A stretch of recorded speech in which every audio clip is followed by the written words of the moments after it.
Connect the power supply and turn on the switch. The power indicator does not light up. The fuse may have blown. Therefore, we need to check the fuse. Disconnect the power supply before checking, then find a groove under the power supply and use your fingernails to pull it out. Check the fuse in the slot.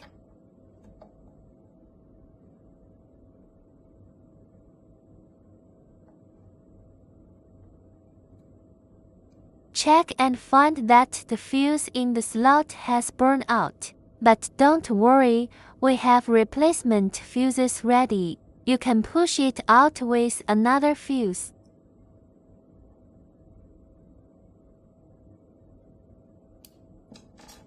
Put the fuse into the slot correctly, as shown in the video. Then insert it into the machine correctly as shown in the video.